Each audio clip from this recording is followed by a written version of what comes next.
We had pre-ordered and had eggs set to hatch for the middle of April.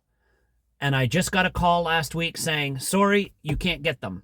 We have to short you, and we have to short you for the entire summer. U.S. has stopped sending eggs for hatching into Canada because of all the problems they've had there with avian flu and killing off the large flocks of chickens. So they're saying, we're going to take care of ourselves first. We're not going to send you any eggs. Canada, due to past trade agreements, has relied on 20% of their eggs for hatching coming from the U.S. So basically that means Canada only has 80% of the chicks it needs to raise chicken for meat. So the hatchery owners or managers have said, instead of saying you each get only 80% of what you ordered, they're saying we're going to take care of factory farming and quota holders first. All the backyard flocks, the semi-commercial, the flocks like ours, we have permission to raise them, but the hatchery is saying zero until maybe September. Well, our last pasture group was due to go in 1st of August.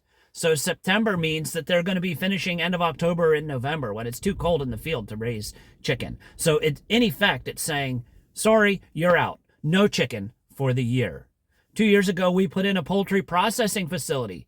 That's going to sit vacant. We're going to have to pay the mortgage and all the costs on that, but we have no chicken to go in it.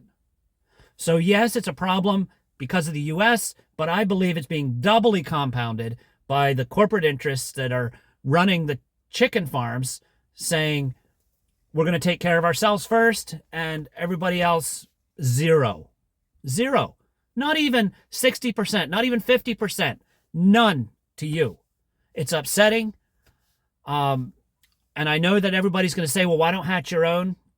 That is something we're looking at with another producer here in the province. Maybe we can set that up, but there's a lot involved. It's not something we can turn on a dime. And if we were to do it all ourselves, it would up the cost of our production way more and make it such that while organic chicken is already expensive, it would be super, super expensive. So is that really what we want? Anyway, that's the short thing that happened this last week, and we're still trying to figure it out. I've got leads out. I've got requests out. If anybody finds any chicks that somebody's willing to sell me, I'll get a call. We'll turn it right around. So I'm not completely throwing in the towel, but this is the official word as of Friday night when I got off the call from the chicken producers of New Brunswick. And for my bird of the day, I have this pair of Canada geese. They have just returned when the ice went out of the river. But look at those big piles of ice beside them. That was left when the main section of ice went down the river. Anyway, these geese are protecting their territory on the island out from our farm. And there's always a race to see who can find and defend the best spots.